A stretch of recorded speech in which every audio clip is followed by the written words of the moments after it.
ये खबर पारुल यूनिवर्सिटी द्वारा प्रस्तुत की गई है। मुख्यमंत्री रेखा गुप्ता की अध्यक्षता में आयोजित दिल्ली शहरी आश्रय सुधार बोर्ड की 36वीं बोर्ड मीटिंग में झुग्गीवासियों के पुनर्निवास के महत्वपूर्ण निर्णय लिए गए।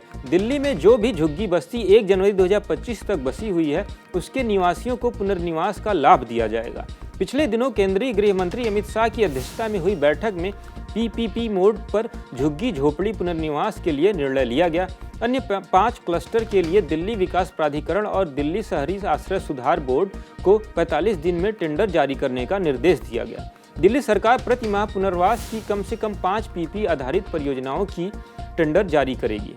पुनर्निवास कॉलोनियों के निर्माण में आंगनवाड़ी केंद्र, शैक्षणिक सुविधाएं, स्वास्थ्य केंद्र, खेल मैदान जैसी सुविधाओं की समुचित एवं पर्याप्त प्रावधान किए गए हैं। इस निर्णय से दिल्ली की झुग्गी बस्तियों में रहने वाले 4 लाख परिवारों को फायदा होने वाला है। केंद्रीय गृह मंत्री के निर्देश को लागू करने के लिए ड्रसिम की बोर्ड बैठक में चर्चा की गई। शीघ्र ही पुनर्निवास नीति अधिसूचित होने की उम्मीद है। इस बीच मुख्यमंत्री रेखा गुप्ता ने कहा कि दिल्ली सरकार राजधानी को जल भराव मुक्त बनाने के लिए युद्ध स्तर पर नालों की डीसिल्टिंग का कार्य कर रही है। अब तक 3.4 मिलियन टन से अधिक गाद निकाली जा चुकी है। साथ ही 311 ऐप के माध्यम से नागरिकों को भी इस अभियान का भागीदार बनाया गया है, ताकि किसी भी नाले की सफाई से जुड़ी शिकायत पर तुरंत कार्रवाई सुनिश्चित की जाए। उन्होंने कहा कि किसी भी नागरिक को अपने आसपास नालों की सफाई को लेकर कोई शिकायत हो तो इस ऐप पर शिकायत कर सकते हैं। पिछले वर्ष नालों की सही तरीके से सफाई न होने के कारण मिंटो ब्रिज पर पानी डूब गया था। इस वर्ष भी मिंटो ब्रिज में जल भराव नहीं होगा।